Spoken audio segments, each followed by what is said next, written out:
have you ever thought about security of your vehicle in details? What do I mean by that? For example, you're buying the car. Most likely it will be used car, and of course BMW, because you're a BMW fan, because you're subscribed to bimdoc channel. Thank you for that. But actually, you're buying a car. Most likely the previous owner will give you the keys of the car with the car. And did you know that actually, for example, if you are getting the car and the previous owner gives you only 2 keys, there might be more keys written into the vehicle, and that's why it is security threat. Today we'll see how to check how many keys are written in your vehicle and how to make your car safe.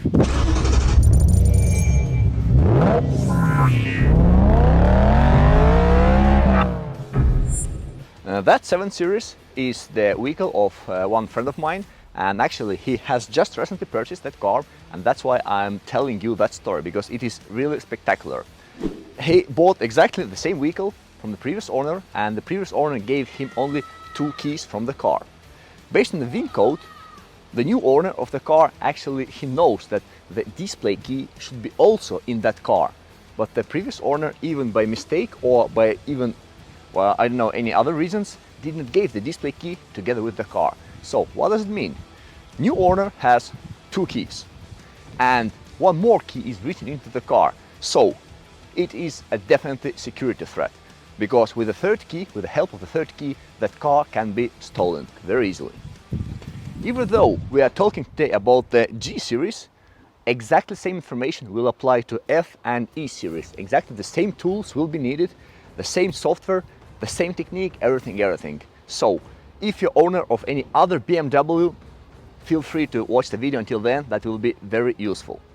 Of course, on different generations of the BMWs, E, F, G, I series, whatever, security is a bit different. For example, on E series, writing the key, additional key into the vehicle was as easy as it would take around like 2 to 3 minutes to write additional key into the car, and that's why steal the car. On F series, it is a bit more complicated, but still easily doable. On G series, at the moment, it is almost impossible, even if not impossible at all, to write the used or new key to the vehicle. That's why to steal the G series will be a bit harder. But if the key is written from the factory to that vehicle and you are not owning that key, you have to disable that key, because without that, it's obviously not good. In today's video, I'll show you how to check by yourself at home without any special tools. You'll require the computer with installed diagnostic software. It's called ISTA Plus. It's the diagnostic software for the BMWs, and you'll require some hardware to connect to the vehicle. For F and G series, the easiest way to connect to the car will be the regular Ethernet cable. It's the cheapest one, whatever will work. If you have the E series, you'll require, for example, DCAN cable or the ICOM. Without further talks, let's go to the vehicle. I'll connect to the vehicle and I'll show you exactly where to go, what to press, in what order to press, to find information about the keys that are stored in your vehicle, and how to disable keys that you don't have on your hands. Let's go.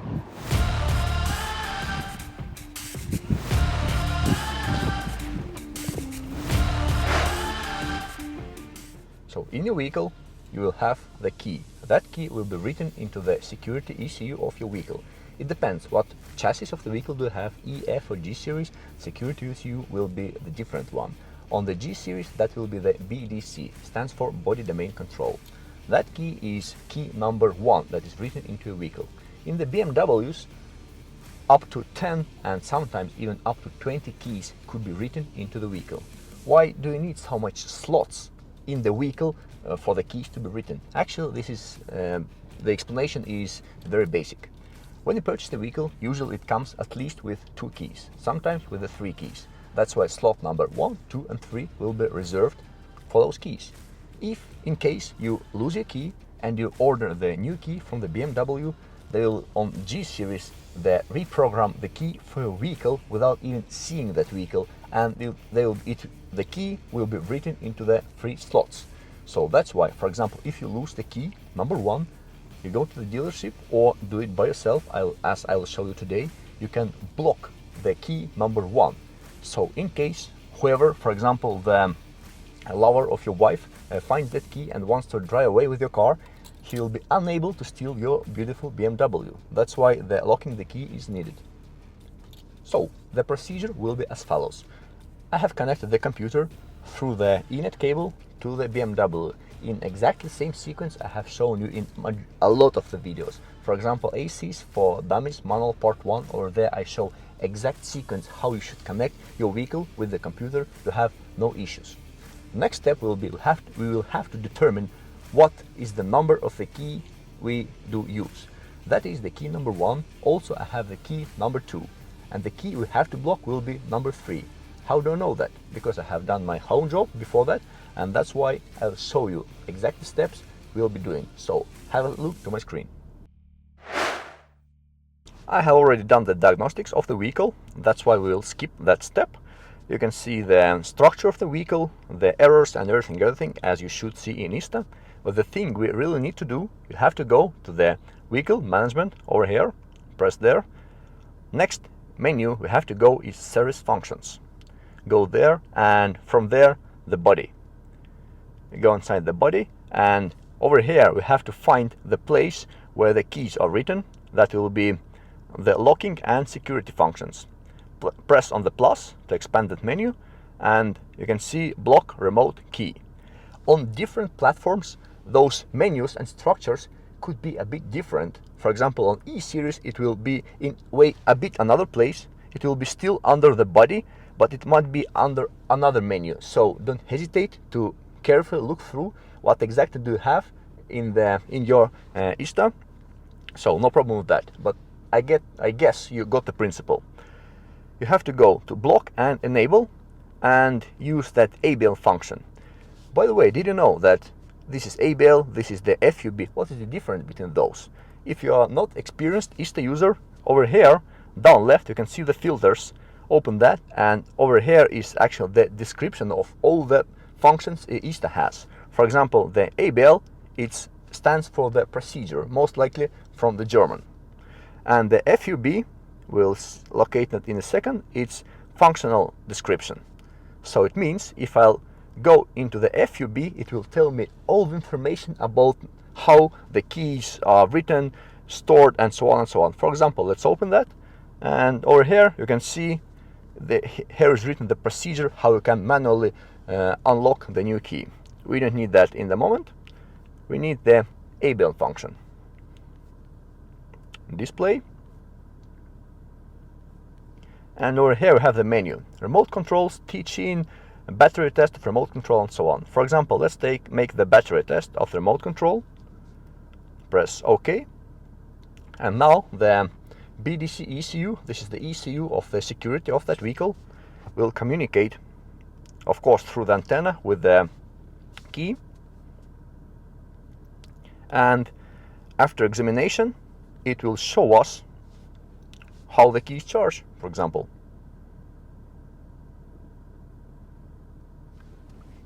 ISTA tells us to lock the car several times,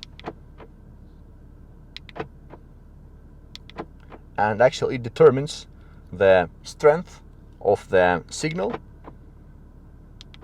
and we can see the conditions. So at the moment the field strength is 100% because we are inside the vehicle. So if you have the problems, for example, with your key, either the battery is too weak and the signal cannot be as strong as it should be, or something's wrong with the antenna, for example, whatever. This was just a short example how useful could be the ISTA, but let's go to our topic.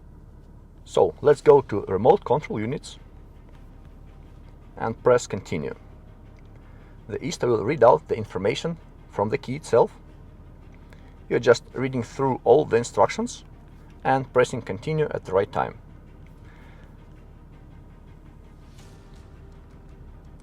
ISTA tells us that the key we are using at the moment is key number 1, and actually we can see that release remote controls number is 3, but the owner tells us he has only 2 keys. That's why it is very obvious we have to lock whatever another key. As you can see at the moment we have the key number 1, so most likely we should not block the key number 1. We should block either key number 2 or number 3. How to figure it out? Let's go to that menu. And we can see key number 1, 2 and 3. So keys number 1 and 2 are regular keys. They will look exactly as those. And key number 3 is remote key with display, but the new owner of the vehicle, he does not have the key with the display. That's why it has to be blocked, because it is a security issue. You just highlight the key you want to block, press continue. ISTA will confirm, are you sure you want to block it? Block remote key, press continue. ISTA will process and will tell you if everything is okay. So remote key number 3 is blocked. Let's go again to remote controls to see if this function was successful.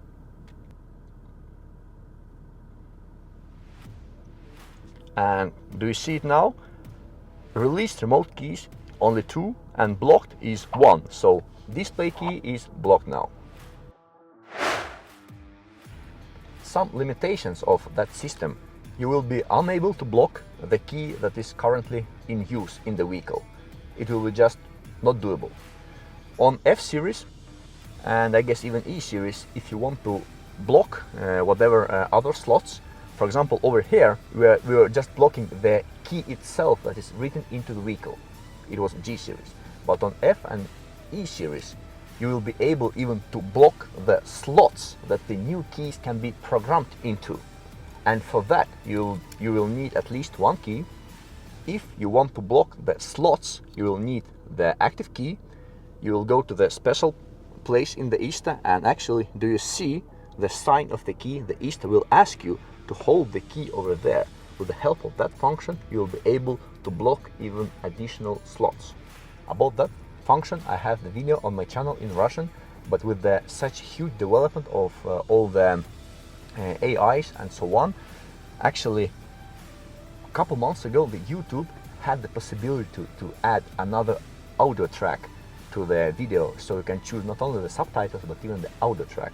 When the YouTube will be supporting that again, I'm working towards, so my channel will be like using the multi languages, so you'll be able to listen even on other languages as well. So if you have any preferences, whatever from my videos on my channel should be translated in voice to other languages, leave that note in the comments, and if that video is really popular, why not to make the voiceover when the YouTube will of course support that. But blocking the additional slots is possible only on E and F series. On G series it is not doable, and that's why it's even not needed, because at the moment, at year 2023, when that video is being made, it is impossible to write the used key into the G series, so purchasing only the new one from the dealer. And actually guys, that's it. Thank you for seeing that video until the end.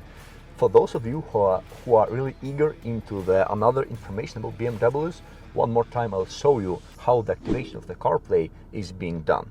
Of course, I have the videos on my channel about the full CarPlay activation on MBT EVO, and now even on entry NAV2 head units. See those videos over there. But one more time, I'll just make one more activation. Of course, I'll give you some more comments.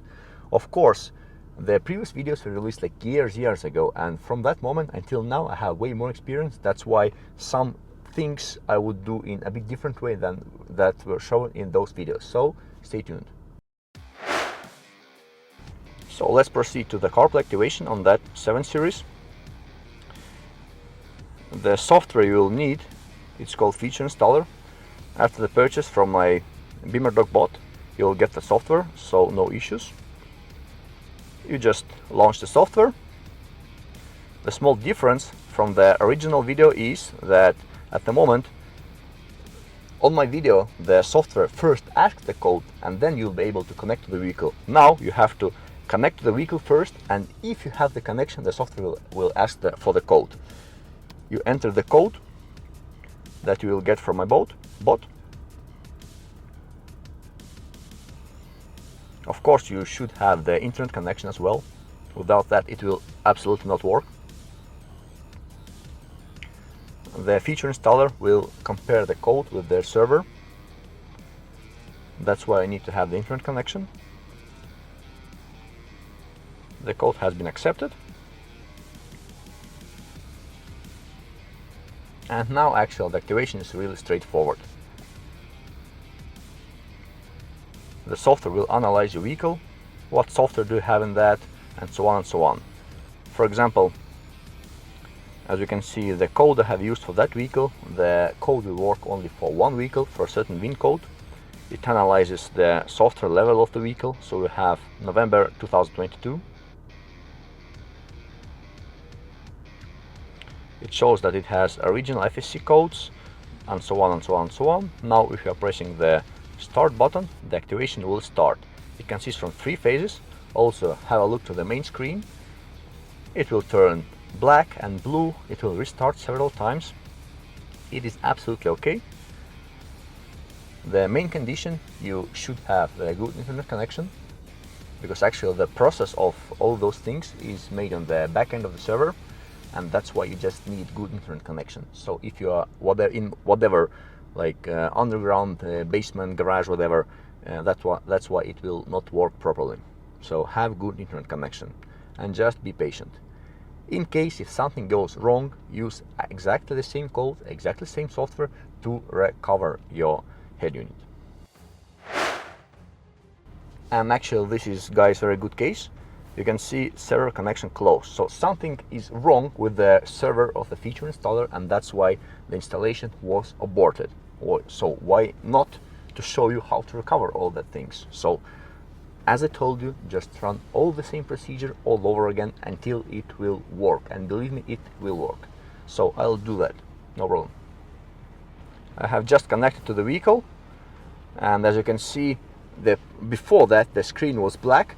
Now it make alive again and show my screen, and actually it asks us, the software asks, do we need to recover that or no? So if you press yes, it will code back all the original codes, and if you press no, it will not code back the original codes. So for example, in your case, I suggest you to press yes, and it will code your head unit with the backup from the server the software has made before.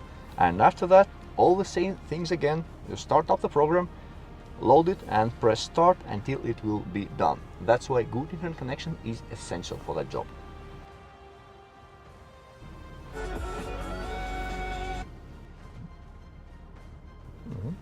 So as you can see on my screen, so coding backup is restored and the head unit is not now again working. The only thing we need to do is press start again, and again running 3 phases. The screen will turn blue soon and it should be okay. So let's just wait. And again, failed, server connection closed, and so on and so on. So something is wrong with our internet. I'll use another device to create internet for a better hotspot. Sometimes it's not bad at all to change the location, and we'll see how it works. And this is our try number 3. You can see the phase 1 is complete. Now running phase 2. On the desktop it has saved the navigation map activation code for Europe maps, and it should culminate with the phase 3. And after that we'll be able to use the CarPlay and use the newest BMW maps as well. Be aware that this is only the code that allows the new maps to be installed. The new maps will just not appear by themselves into the vehicle. And how to update the maps, I have the separate video about that, so have a look. You can see it on your right corner, top right corner.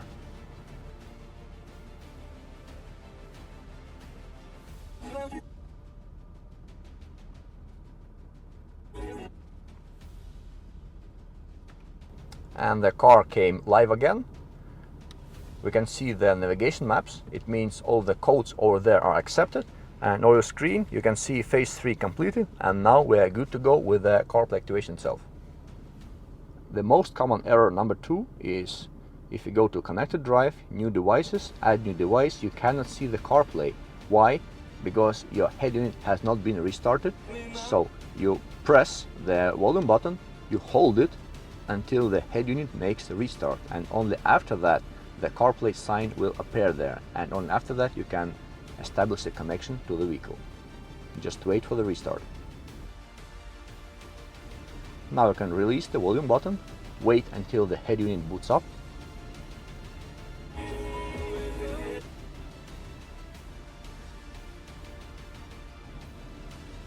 Add new device, and you can see the CarPlay function available.